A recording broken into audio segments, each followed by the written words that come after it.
পড়ছিলাম মাটির পিঞ্জর, কলমে নুরাইশা মাহানুর, পর্ব সংখ্যা 5। উজানকে প্রায় টানতে টানতে এক নির্জন বাঁকে নিয়ে এলো বাকিরা। চারপাশে শুনশান নিস্তব্ধতা, কেবল ঘন জমাট আকাশের নিচে দূরে কোনো অরণ্য প্রান্ত নীরবে নিঃশ্বাস ফেলছে। উজানের বুক উঠছে নামছে ভারী ভারী শ্বাসে। রাগের অনল এখনো ক্ষোভের ক্ষীণভাবে জ্বলছে, নেভিনি পুরাপুরি। ঠিক তখনই তার চোখ পড়ে দৃষ্টির রক্তমাখা বাহু, কালো বোরখার ভাঁজে জখমে থাকা গাঢ় রক্তের রেখা, ক্ষত থেকে চুইয়ে পড়ে ভিজিয়ে ফেলেছে কাপড়। উজানের চেতনায় হঠাৎ ঝড় উঠল। সমস্ত রাগ, সমস্ত জেদ এক নিমেষেই পিছিয়ে পড়ল। দ্রুত এগিয়ে আসলো সে, কণ্ঠের অজান্তে তাড়না নিয়ে বলে উঠল, দেখি কতটুকু কেটেছে। বলেই দৃষ্টির দিকে হাত বাড়ালো উজান। আলতো করে ছুঁয়ে দেখতে চাইল তার ক্ষতটা, কিন্তু ঠিক তখনই এক অনভিপ্রেত ঝাঁকুনি দৃষ্টি নিজের হাত সরিয়ে নিল। এমনভাবে সে সরে দাঁড়ালো, মনে হচ্ছে উজানের স্পর্শ এক বিষাক্ত আগুন। কোনো কথা বলল না, চোখ তুলে একবারও তাকালো না উজানের দিকে। উজান থমকালো, আধ বাড়ানো হাতটা বাতাসে স্থির হয়ে গেল। ঠোঁটে জমে ওঠা কাঁচা ব্যথার স্বরে আফরার দিকে তাকিয়ে দৃষ্টি ফিসফিসে বলে উঠল, আপু, আপনারা আপনাদের মতো আসুন, আমি যাচ্ছি। স্বরের নিচে অসহ্য ক্লান্তি তার, ভেতরে সমস্ত দুর্বলতা একটি বাক্যে নিঃশেষ হয়ে গেল। কোনো অপেক্ষা করল না সে, চোখ নামিয়ে সোজা এগিয়ে গেল সামনের রাস্তার দিকে। তারপর হঠাৎ করে একটা রিকশায় উঠে পড়ল। অথচ এতটুকু পথ হেঁটে যাওয়াই যথেষ্ট হতো, কিন্তু এই মুহূর্তে তার শরীর বেদনা হতো। তাই আগে ভাগে সে চলে গেলে সেখান থেকে। এদিকে সবাই তাকিয়ে আছে উজানের দিকে। উজান এক হাত কোমরে রেখে আরেক হাত মাথা চেপে ধরে দাঁড়িয়ে আছে। তোদের সম্পর্কটা আসলে ঠিক কেমন একটু বলতো উজান? নয়নের কণ্ঠে চাপা কৌতূহল। তার কথায় উজান একবার চোখ তুলে তাকালো তার দিকে। সে কিছু বলবে তার আগে পাশ থেকে জিদান ঠোঁট বাঁকিয়ে বলে উঠল, তুই ওকে তোর হবু বউ বললি কেন? তোদের কি বিয়ে ঠিক হয়ে আছে নাকি? কই আমাদের তো কিচ্ছু বলিসনি।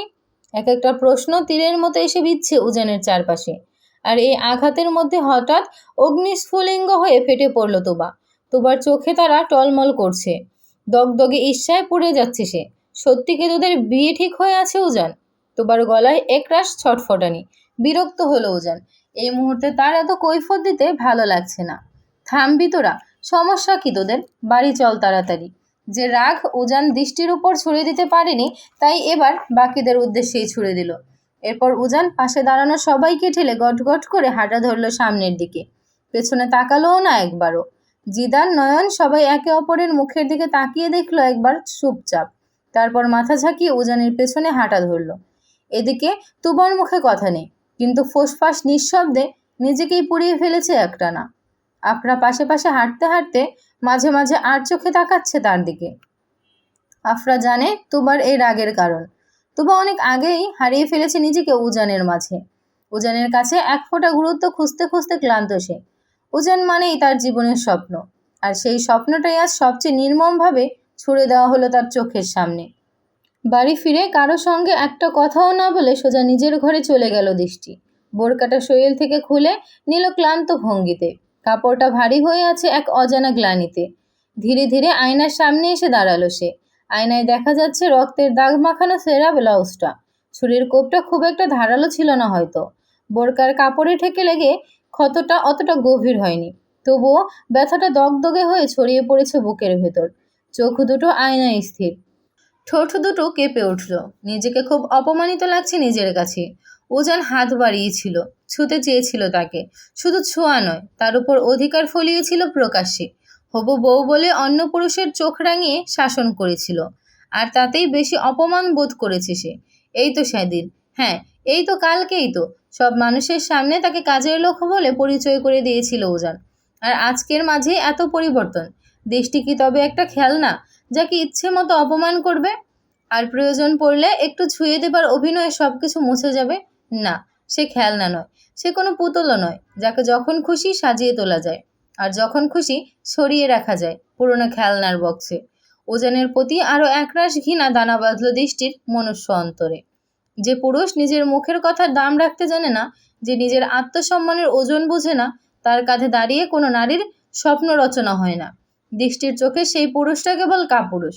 কাপুরুষ যারা ভালোবাসার নামে এক ধোঁয়াটে শব্দে নারীদের আত্মসম্মান গিলে ফেলে দিনের পর দিন। এরা দৃষ্টির কাছে কেবলই কাপুরুষ, মুখোশধারী কাপুরুষ। দৃষ্টি আসার কিছুক্ষণ পরপরই উজানরাও চলে এলো। উজান কারোর সাথে কোনো কথা না বলে সোজা চলে গেল নিজের ঘরে। সবাই যার যার ঘরে গেল। জিদান নয়নদের সাথে গেল। ঘরে এসে টেবিলের ওপর রাখা সব জিনিসপত্রগুলো ছুঁড়ে ফ্লোরে ফেলল উজান। তখনই কি হয়েছিল তার সে ভাবতে পারছে না। না না, সে কেনভাবেই দৃষ্টিকে সহ্য করতে পারে না। কিন্তু তখন ওই ছেলের মুখে ভাবি ডাক শুনে তার এত রাগ হয়েছিল কেন? কেন সহ্য হলো না তার কথাটা? দৃষ্টিসহ পরিবার তাদের শত্রু। সে কিছুতেই দৃষ্টিকে নিজের বউ হিসেবে দেখতে পারবে না। তাহলে তখন যে বলে ফেলল। আহ, কি হচ্ছে এসব? মাথার ভিতর বিস্ফোরণ হচ্ছে একটার পর একটা। চোখে আগুন, কানে কেবল নিজের হৃদস্পন্দনের শব্দ। উজান দু হাতে নিজের চুলগুলো আঁকড়ে ধরল মুঠো ভরে। মনে হচ্ছে চুলগুলো সব ছিঁড়ে এখনই হাতে চলে আসবে। রাগে যন্ত্রণায় একরাশ অপরাধবোধে ফুঁসছে সে। নিজেকে আর ধরে রাখা যাচ্ছে না। পা আপনা আপনিতেই চলে গেল বারান্দার দিকে। হাওয়ায় উড়ানো পর্দার ফাঁক দিয়ে চোখটা পড়ে গেল সোজা ওপাশের বারান্দায়, দৃষ্টির ঘরের দিকে। আলোটুকু ঠিকঠাক পড়েছে আয়নার উপর, আর আয়নার সামনে দাঁড়িয়ে আছে দৃষ্টি। এক হাতে কাপড়টা উঁচিয়ে রেখেছে, অন্য হাতে তুলোতে ওষুধ লাগাচ্ছে ক্ষতস্থানে। উজানের বুকটা ধক করে উঠল। সে তো দৃষ্টিকে আঘাত করেনি, তবু তার জন্যই দৃষ্টির গায়ে ছুরির দাগ। যদি দৃষ্টি সেই সময় না আসতো তাহলে আজ এই ক্ষত তো উজানের গায়ে উঠত। দৃষ্টি তাকে বাঁচিয়েছে। এক মুহূর্ত থমকে দাঁড়ালো উজান। তারপর কোনো কিছু না ভেবে দ্রুত পায়ে ছুটে চলল দৃষ্টির ঘরের দিকে। উজানদের বাড়িটা মোটামুটি বিশাল। তার দাদার হাতে গড়া এই প্রসাদসম ভিটের শতাব্দীর ছাপ। দেয়ালের ফাঁকে ফাঁকে বয়ে উঠেছে পুরনো লতা, আর উঠোন জুড়ে ছড়িয়ে আছে কত শত অজানা গল্পের ছায়া। বাড়ির একেবারে মাঝ বরাবর একটা প্রশস্ত উঠান, যার চারিদিকে প্রহরীর মতো ঘিরে আছে ঘরগুলো। সেই উঠোনের এক পাশে সিঁড়িতে উঠে গেছে দোতলায়। ইট আর কাঠের যুগল বুনুটে তৈরি সিঁড়ির প্রতিটা ধাপে জমি আছে পুরনো দিনের কাঠখোট্টা শব্দ। দোতলায় উঠতেই চোখে পড়ে এক গলির মতো লম্বা বারান্দা। চারপাশ ঘুরে চক্কর দিয়ে চলে যাওয়া সেই বারান্দার দোতলার প্রতিটা কক্ষে পৌঁছে দেয় নীরবে নিখুঁত। মাঝখানে ছাদ খোলা উঠোনটা বাড়ির ফুসফুস। উঠোনে আকাশ খোলা আর নিচে নরম আলো ছায়ার খেলা। এই বারান্দার পথ ধরে দ্রুত পায়ে হেঁটে এলো উজান। তাদের ঘর দুটো মুখোমুখি, একদম উল্টো পাশে। উজান গলি বারান্দা ধরে ঘুরে এসে দৃষ্টির ঘরের সামনে দাঁড়ালো। একটা জড়ো শ্বাস বুকে টেনে নিল উজান। কি এক অজানা সংকোচ, দ্বিধা আর রাগের মিশ্রিত সেই নিঃশ্বাস। দরজায় কাপা হাতে টোকা দিতেই দৃষ্টি ভেতরে কেঁপে উঠল। সে তখনও আয়নার সামনে এক হাতে সাদা কাপড় পেঁচিয়ে ধরে আছে ক্ষতটা, অন্য হাতে চেষ্টায় আছে ব্যথা উপশম করার। উজানকে দেখা মাত্র কাঁধে ঝুলে থাকা শাড়ির আঁচলটা টেনে গায়ে চেপে ধরল ভালোভাবে, আর কৌশলে আড়াল করল রক্ত জল করা হাতটা। তবে সে সময় পেল না উজানকে থামাবার। উজান কোনো ভূমিকা ছাড়াই ঘরের ভেতরে ঢুকে পড়ল। তার চোখ জোড়া সরাসরি ক্ষতের খোঁজ চালাচ্ছে। এগিয়ে আসতে আসতে উজান বলে উঠল, দেখি কতটুকু কেটেছে। দৃষ্টি কিছুটা পিছিয়ে গেল। উজানের দিকে না তাকিয়ে বলে উঠল, আপনি এখানে কি করছেন? উজান থমকে দাঁড়ালো, চোখ দুটো ঠিকরে বেরিয়ে আসা তাগিদে ভরা। তার ভিতরে পুঞ্জীভূত হয়ে আছে একরাশ অপরাধবোধ, যা রাগ হয়ে ঝরে পড়ছে ঠোঁটের কোণে। দেখতে এলাম কতটুকু কেটেছে, দেখা আমাকে, দেখি তোকে কে বলেছে এত সাহস দেখাতে। শেষের কথাটা এসে পড়ল কড়াভাবে, কিন্তু সেই কঠোরতা পুরোপুরি সত্য ছিল না। মিছে মিছে রাগ দেখাচ্ছে সে, আদতে নিজেই পড়ছে অপরাধবোধে। দৃষ্টি এখনো ফ্লোরের দিকেই তাকিয়ে আছে, চোখ তুলছে না, ঠোঁটও নড়ছে না। তবু এক ধরনের চাপা অস্বস্তি তার চারপাশে ছড়িয়ে পড়েছে। উজানের উপস্থিতি তার জন্য এখন যন্ত্রণা, আর সেই যন্ত্রণার গভীরে জ্বলছে না বলা কত প্রশ্ন। আমি ঠিক আছি, আপনি যেতে পারেন এখন। উজান থেমে গেল, ভুরু কুঁচকে তাকালো তার দিকে। কণ্ঠটা যতটা ঠান্ডা, দৃষ্টির চোখ ততটাই উত্তপ্ত। দেখা আমাকে, দেখি কাপড় বেঁধেছিস কেন? ইনফেকশন হবে। আমার কাছে ব্যান্ডেজ আছে, চল বেঁধে দেই। আপনাকে এত উপকার করতে হবে না সাহেব, আপনি মালিক হয়ে কাজের লোকের হাতে ব্যান্ডেজ করবেন। বিষয়টা অনেক দৃষ্টিকটু। আপনার বন্ধুরা শুনলে আপনার মান সম্মানও যেতে পারে। দৃষ্টি, বেশি পাকনামি করছিস কিন্তু। উজান এবার ধমকে উঠল। দৃষ্টি এবার চোখ তুলে সোজা তাকালো উজানের চোখে। আমি সেই ছোটবেলার দৃষ্টি না উজান ভাই, যাকে আপনি ইচ্ছা মতো অপমান করবেন। তবু আমি ধেই ধেই করে নাচতে নাচতে আপনার কাছে চলে যাব। কি বলতে চাচ্ছিস তুই? ঠিক বলছি, আমি এখন বড় হয়েছি, ভালো মন্দ বোঝার যথেষ্ট জ্ঞান হয়েছে আমার। তাই আপনার করুণা, আপনার আদেশ, আপনার পরামর্শ কোনোটারই প্রয়োজন নেই আমার। বেরিয়ে যান। অবিবাহিত মেয়ের ঘরে অবিবাহিত পুরুষের উপস্থিতি, এটা খুবই বেমানান। উজান অবাক চোখে তাকিয়ে রইল দৃষ্টির দিকে, ফ্যাল ফ্যাল করে, একদম স্তব্ধ হয়ে। এই মেয়েটাকে সে এমন উচ্চ গলায় কথা বলতে কখনো দেখেনি, কখনো কল্পনাও করেনি। দৃষ্টি খুবই মিষ্টিভাষী মেয়ে, তার মুখেরও কথায় ফুল ঝরে ঝরে পড়ে। আজ তার কণ্ঠে কি তীক্ষ্ণ হাওয়া। আগে উজান হাজারবার ধমকেছে দৃষ্টিকে, কখনো ঠান্ডা গলায়, কখনো ঝাঁঝালো সুরে কথা বলেছে, কিন্তু দৃষ্টি কখনোই প্রতিবাদ করেনি। অপমান গিলেছে চুপি চুপি, অপমানে তার চোখ ভিজেছে, কিন্তু মুখে উচ্চারিত হয়নি একটাও প্রতিবাদের শব্দ। উজান জানে দৃষ্টির আত্মসম্মান প্রবল, দগ্ধ রোদে জমে থাকা পাথরের মতো কঠিন, কিন্তু তার আশেপাশে এলেই মেয়েটা কেমন বেহায়ার মতো আচরণ করত। সব ভুলে গিয়ে তার আশেপাশে ঘুরে বেড়াতো, একটার পর একটা কথা বলে যেত। মনে হতো সে একটা তোতা পাখি, চুপ থাকাটাও তার জন্য অপরাধ। আর সেই মেয়েটা ঠান্ডা গলায় স্পষ্ট ভাষায় যা বলল তা উজানকে কাঁপিয়ে দিল। ভিতরটা কেমন ফাঁকা ফাঁকা লাগছে তার, কোনো উত্তর খুঁজে পেল না। কি বলবে, কোথা থেকে শুরু করবে মাথা কাজ করলো না। 5টা বছর, এত বছর পরে কতটা পাল্টে গেছে দৃষ্টি। না, এখন আর সে আগের দৃষ্টি নেই। আজকের দৃষ্টি উজানকে চিনতেই পারল না। সময় তার ভিতরকার সমস্ত কোমলতা গলিয়ে নতুন করে গড়েছে একটা অসীম অবিচল দৃঢ়তায়। উজান শেষবারের মতো নিজেকে সামলে নিয়ে অত্যন্ত মৃদু গলায় হেরে যাওয়া এক ভাঙা কণ্ঠে বলল, অনেকখানি কেটে গেছে তোর দৃষ্টি, একটুখানি, শুধু একটুখানি দেখতে দে আমাকে। দৃষ্টি চোখ নামিয়ে নরম স্বরে শুধু বলল, বেরিয়ে যান উজান ভাই, প্লিজ। আর কিছু বলতে পারল না উজান, ঠোঁট নাড়ল, কিন্তু শব্দ বেরোলো না। কাঁপা কাঁপা পায়ে ধীরে ধীরে বেরিয়ে গেল দৃষ্টির ঘর থেকে। উজান বেরোতেই দৃষ্টি এগিয়ে গিয়ে দরজার খিলটা লাগিয়ে দিল। সব কিছুর এখন নীরব অন্ত। এ হাতের যন্ত্রণা তার কাছে কিছুই না। আসল ব্যথা তো বুকের গভীরে, যেখানে থেকে প্রতিদিন রক্ত ঝরে পড়ে নীরবে। উজান যদি জানতো কত অভিমানী এমন ব্যবহার করেছে সে, যদি জানতো দিনের পর দিন নিজেকে কেমন করে পুড়িয়েছে দৃষ্টি, একটাবার যদি মনের এই ক্ষতটা দেখতে পারতো উজানকে, তাহলে কি এমন দূরত্ব হতো? দুপুরের শরীর গড়িয়ে বিকেলের কাঁধে মাথা রাখছে সময়। আকাশে এখন রোদের জৌলস শ্রিয়মান, তার জায়গায় দখল করে নিয়েছে রঙিন মেঘের মিছিল। জানালার ফাঁক গলে ঢুকে পড়েছে বিকেলের কোমল হাওয়া। নীরবে ঘরের চারপাশ ছুঁয়ে যাচ্ছে এক অদ্ভুত স্নেহে। সবাই নিজেদের মতো খেয়ে নিয়েছে, শুধু দুজন খায়নি। কারো অবশ্য এটা নিয়ে মাথা ব্যথাও নেই। অরুণা এখনো জানে না পুরো ঘটনা, কেউ তাকে বলেনি কিছু। ছেলে এতদিন পর এসেছে আর এসেই ঝামেলায় জড়িয়ে গেছে, এটা শুনলে অরুণার চিন্তা আরও বেড়ে যাবে। তাই দৃষ্টিও বলেনি কিছু। কি রে, ডেকেছিস কেন? উজানের ঘরে পা রাখতেই প্রশ্নটা ছুড়ে দিল আফরা। স্বাভাবিক কণ্ঠ, তবুও কোথাও একটা ক্ষীণ রূঢ়তা লুকিয়ে আছে। উজান খাটে হেলান দিয়ে বসে ফোনে কিছু একটা দেখছিল। আফরার কণ্ঠে সাড়া দিয়ে সে উঠে সোজা হয়ে বসল। সীমানা লঙ্ঘন না করে সাবধানে আফরাও এসে বসল খাটের এক কোণায়। বিনা বাক্যে একটা বক্স এগিয়ে দিল উজান। সাদামাটা প্লাস্টিকের পরিচিত আকৃতি। এটা তো ফার্স্ট এইড বক্স, আমি এটা দিয়ে কী করব? উজান স্থির কণ্ঠে বলল, দৃষ্টির হাতে ব্যান্ডেজ করে দিয়ে আয়। স্মৃতির গায়ে ধাক্কা খেয়ে থমকে গেল আফরা। মুহূর্তেই দুপুরের ঘটনা সব মনে পড়ে গেল তার। চোখ সরিয়ে উজানের মুখের দিকে তাকিয়ে বলে উঠল, আমাকে কেন বলছিস? তোর হবু বউ, তুই নিজেই ব্যান্ডেজ করে দে না। আফরা, তুইও মজা নিচ্ছিস? আফরা ঠান্ডা গলায় জবাব দিল, আজব, মজা কেন নেব? যেটা সত্যি সেটাই তো বললাম। উজান গভীর একটা নিঃশ্বাস ফেলল। কিছু একটা আটকে আছে বুকের মধ্যে। ধীরে মাথা ঘুরিয়ে জানালার বাইরে তাকালো। সামনের ঘরে দৃষ্টির দরজা বন্ধ, জানালাও নিশার। আফরার দিকে তাকিয়ে তাকিয়ে থেমে থেমে বলল, কথাটা তখন এমনি বলেছিলাম আফরা, ওই ছেলেগুলো রাস্তায় দৃষ্টিকে হ্যারাস করে। আফরা কিছুক্ষণ চুপ করে থাকলো, তারপর অভিজ্ঞ কাউন্সিলর মতো মাথা নাড়িয়ে বলল, হুঁ, বুঝলাম। তবে সে বুঝলাম শব্দের নিচে যে কতখানি না বোঝার ভার চাপা, সেটা আদৌ জানে না দুজনের কেউ। এবার যা, ব্যান্ডেজটা এক্ষুনি করে দিয়ে আয় ওকে। যাচ্ছি, বলে সোজা হয়ে উঠে দাঁড়ালো আফরা। কয়েক পা এগিয়ে গিয়ে দরজার কাছে পৌঁছে থেমে গেল। হঠাৎ কিছু মনে পড়ল। ঘাড় ঘুরিয়ে আবার জিজ্ঞেস করলো, দৃষ্টির ঘরটা কোনটা? উজান চুপচাপ হাত তুলে জানালার ওপারে বারান্দা বরাবর একটি ঘরের দিকে ইশারা করলো। আফরা হালকা হেসে মাথা নাড়ল।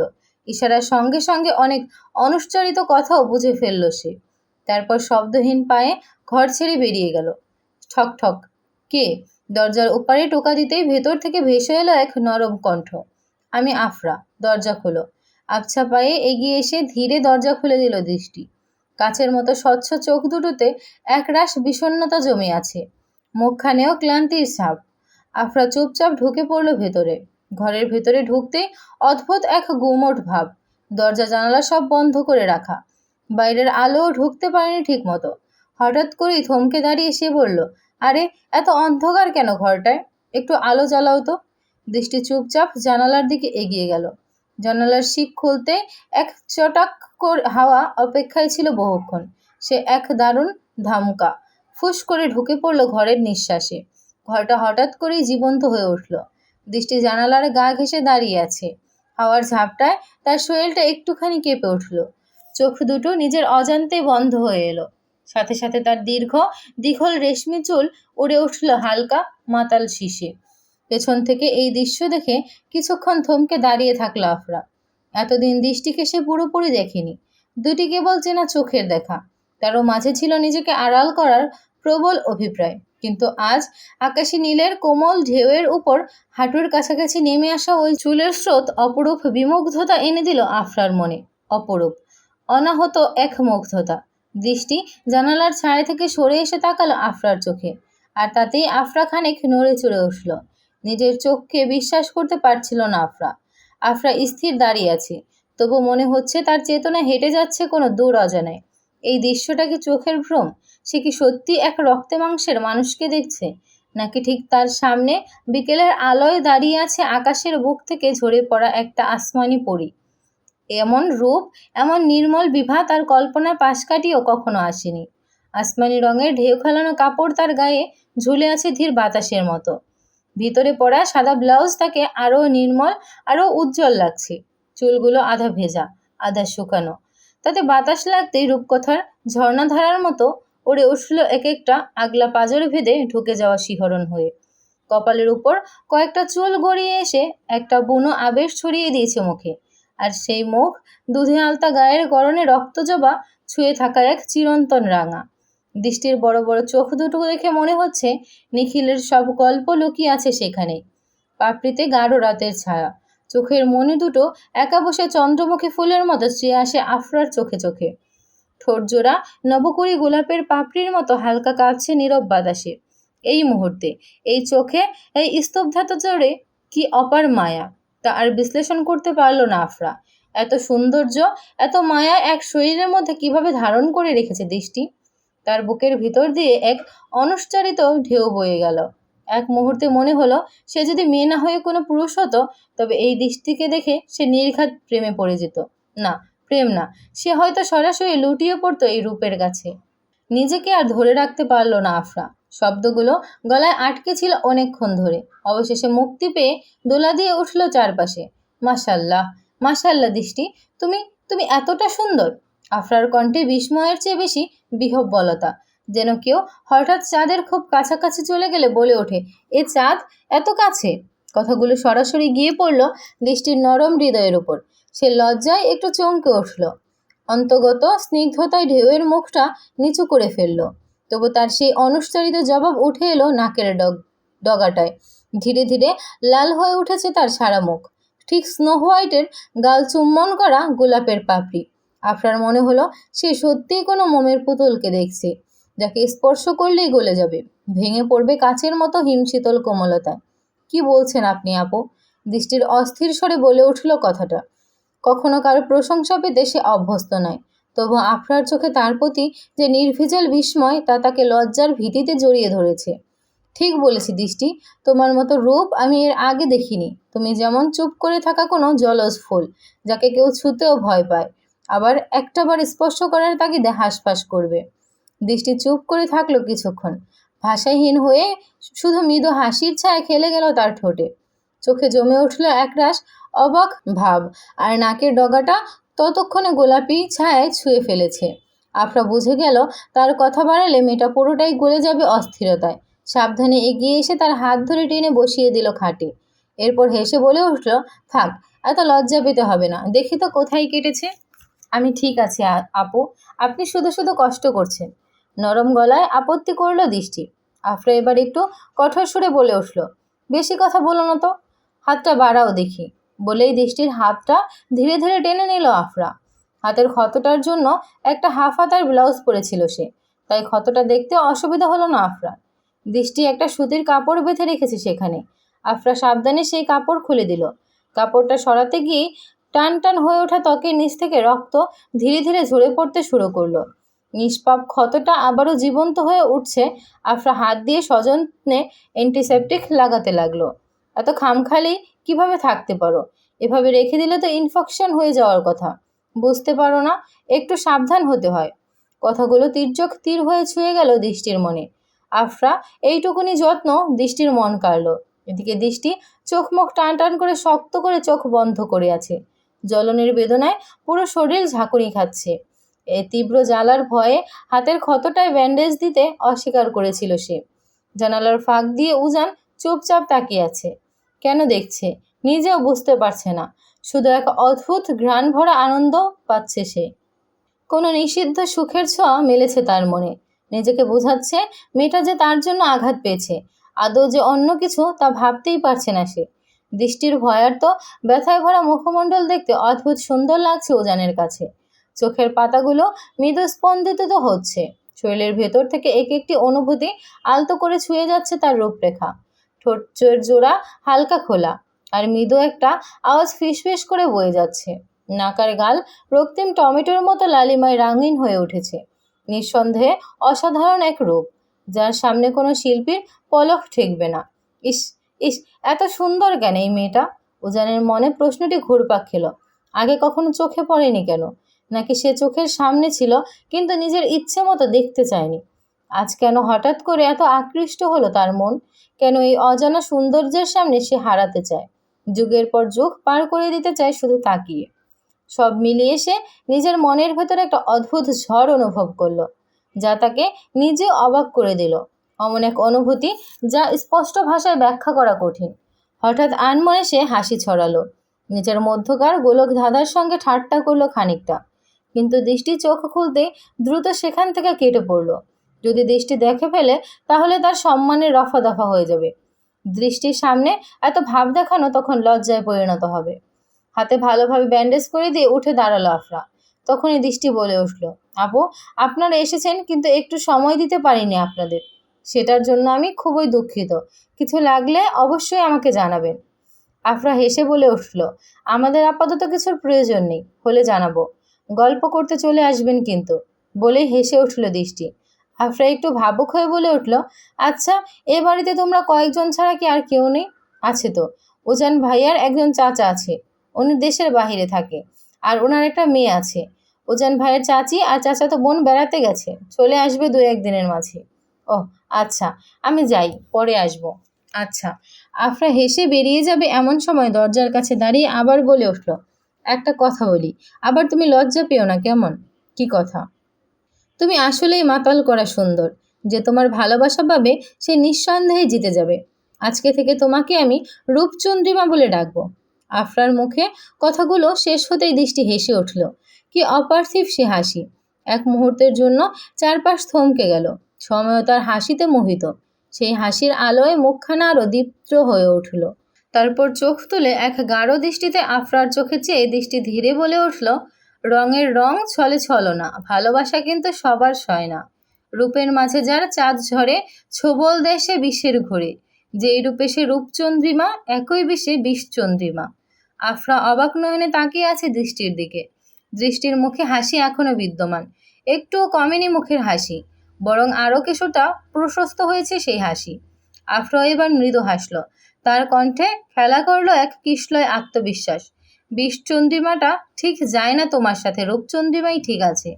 বলেই সেখান থেকে চলে গেল সে। দৃষ্টি একবার আয়নার দিকে তাকালো। আয়নায় যে মুখ তা সত্যি অপূর্ব, এক আশ্চর্য রূপবতী, এক বেদনাদগ্ধ রূপকথা।